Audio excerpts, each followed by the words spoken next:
Our region's business, improving our economy, creating jobs, and strengthening communities. Innovation, collaboration, transformation, and the people making it happen. Join us as we take a closer look at our region's business. Now, here's your host, Bill Flanagan. Today on Our Region's Business, Pittsburgh's new airport terminal flies a step closer to reality. More people are moving in than out of Beaver and Lawrence counties, reversing decades of decline.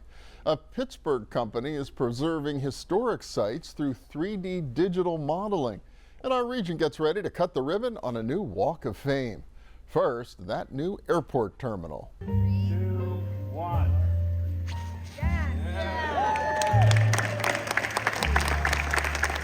The Allegheny County Airport Authority has cut the ceremonial ribbon on the new landside terminal at Pittsburgh International Airport.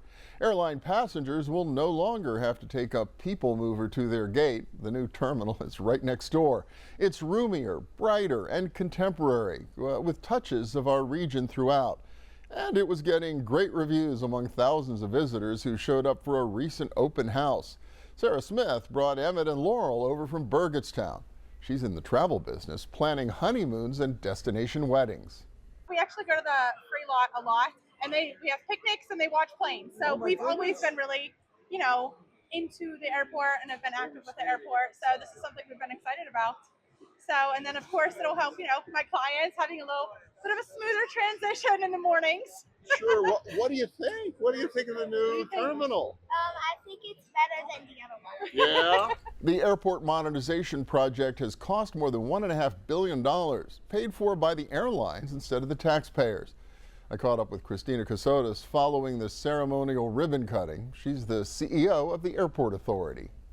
Christina, congratulations. Great to see you. Thank you. Congratulations to all of us, to everybody in the community and in the industry for doing this. Yes, congratulations to us all. They used to tell me in journalism school you should never ask an interview subject how they feel about something, because it tends to be an obvious question. But how do you feel seeing all this happening in the terminal you built? I'm so happy to answer that question, because how I feel is I feel proud. I feel proud of what we've done and how we did it. I care a lot about how we did it, and I care a lot about the fact that so many people feel pride and ownership about this. You went out of your way to make sure this was representative of our region, representative of Pittsburgh. When you look around here, how so? How do you hope this portrays I mean, look at all of it. I mean, you look up, you look at the constellation lighting and this amazing ceiling that sits under a rolling roof that represents the rolling hills of Western Pennsylvania, which allows for clear story light. And natural light is the most energy efficient light, so it's smart. It also turns this whole terminal into an observation deck, right? You can watch planes take off and land. We've got nature outside on the terraces that you don't need a club membership for.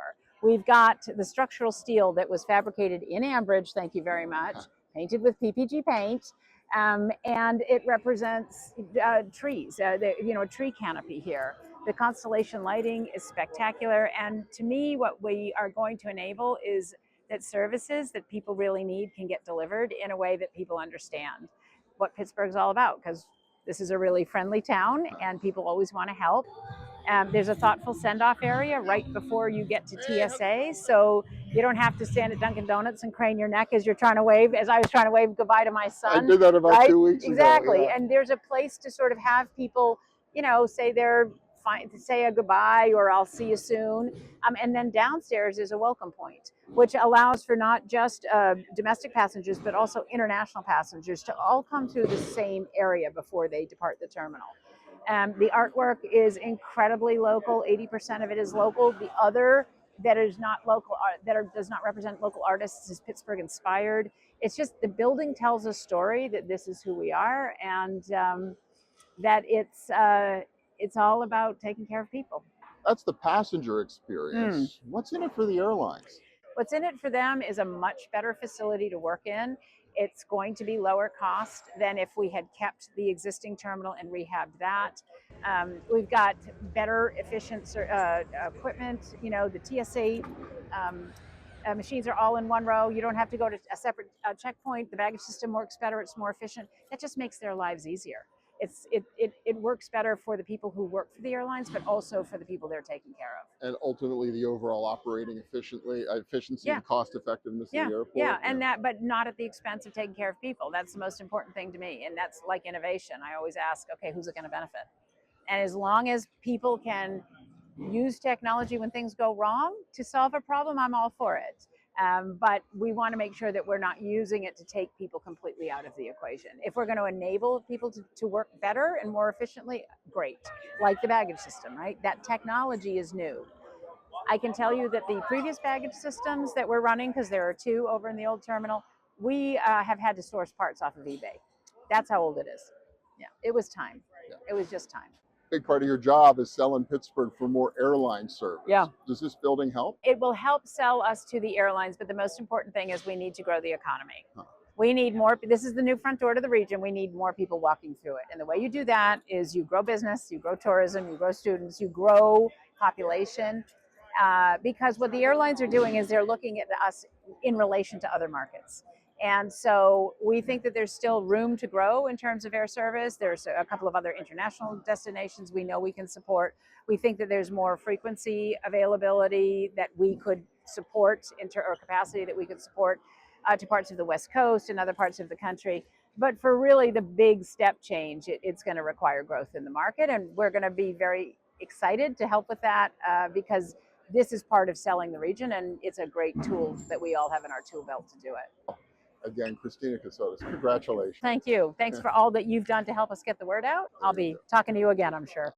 There is lots to like about the new terminal, but one of my favorite parts just may be the new home for the Alexander Calder mobile that's hung in Pittsburgh's airport terminal since 1959. Calder wasn't a Pittsburgh artist, but he was a native of Pennsylvania, born in Philadelphia.